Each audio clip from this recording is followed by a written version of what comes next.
بسم اللہ الرحمن الرحیم۔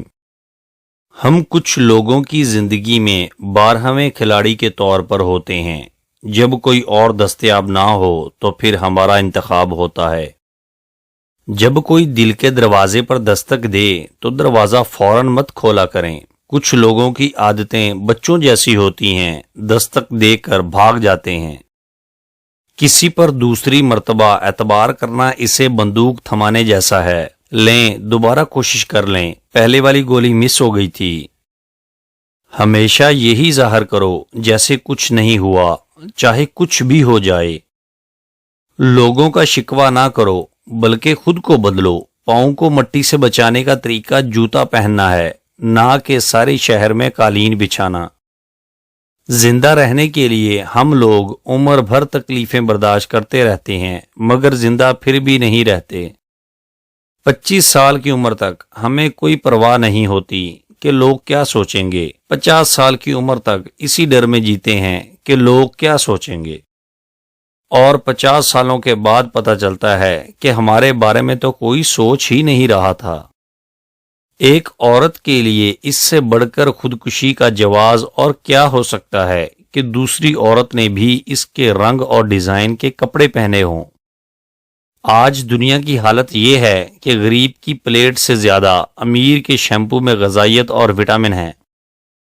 عموماً ایک جملہ سننے کو ملتا ہے، منہ پر بولنے والے دل کے صاف ہوتے ہیں۔ ایسی دل کی صفائی کا کیا فائدہ؟ جو دوسروں کے دل کو الفاظ کے نشتر چبو کر زخمی کر دے۔ کچھ باتوں کا بوجھ خود اٹھا کر دوسروں سے درگزر کرنے کا معاملہ اختیار کرنا چاہیے۔ عادتیں اچار نہیں ہوتی کہ ڈال لی جائیں، عادتیں تو دیمک ہوتی ہیں، یہ لگ جایا کرتی ہیں۔ جن کے اوپر ذمہ داریوں کا بوجھ ہوتا ہے ان کو روٹھنے یا ٹوٹنے کا کوئی حق نہیں ہوتا۔ ایک فضول سی آسائش آپ کو کیسے پرتکبر اور احمق کر دیتی ہے۔ جیسے چاند کا عکس بہتی ندی میں بہتا ہے پر اس کا حصہ نہیں بنتا، ایسے ہی نیک شخص کا وجود دنیا کی ندی میں بہتا ہے پر اس کا حصہ نہیں بنتا۔ مرنے کے دستیاب طریقوں میں سے سب سے مشکل زندہ رہنا ہے۔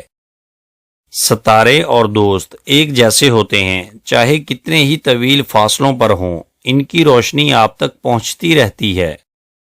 میں تو یہی کہوں گا کہ جب کسی کے دل کا دروازہ آپ کے لیے بند ہو جائے تو اسے کھٹکھٹا کر اپنی عزت نفس نہ گرائیں، کیونکہ ڈھونڈنے سے وہ ملتا ہے جو بچھڑ گیا ہو، وہ نہیں ملتا جو بدل گیا ہو۔ زندگی میں ہم اس مقام پر بھی آ جاتے ہیں کہ کوئی کچھ غلط بھی بول رہا ہو تو ہم کہتے ہیں آپ کی بات ٹھیک ہے۔ کہتے ہیں عورت راز نہیں رکھ سکتی۔ میں کہتا ہوں اگر عورت راز رکھنا چھوڑ دے تو معاشرے میں کچھ مرد منہ دکھانے کے قابل نہ رہیں۔ پہلے کبھی نمرود، پھر فرعون تھا، پھر یزید تھا، اور ہم اس دور میں پیدا ہوئے ہیں جہاں سبھی ایک وقت میں موجود ہیں۔ آپ لاڈ پیار میں جب بچوں کو گدھے کے بچے کہتے ہیں تو اس سے گدھے کی اہمیت واضح ہو جاتی ہے۔ جب تمہارے رشتہ دار تمہارے خلاف بولنے لگ جائیں تو سمجھ جانا تم کامیابی کی طرف گامزن ہو۔ مرہم کے لالچ میں آ کر کسی کو اپنی دکھتی رگ کا پتہ دینا بھی بے وقوفی کے زمرے میں آتا ہے۔ کسی لڑکے نے اپنے باپ سے سوال کیا، مرد کو کیسے پتا چلے کہ وہ درست ہے یا غلط، کیونکہ کوئی بھی خود کو غلط نہیں سمجھتا۔ باپ نے جواب دیا، جب تمہیں لگے کہ تمہاری بہن یا بیٹی کو تمہارے جیسا مرد ملے تو سمجھنا تم درست ہو، ورنہ خود کو سدھار لو۔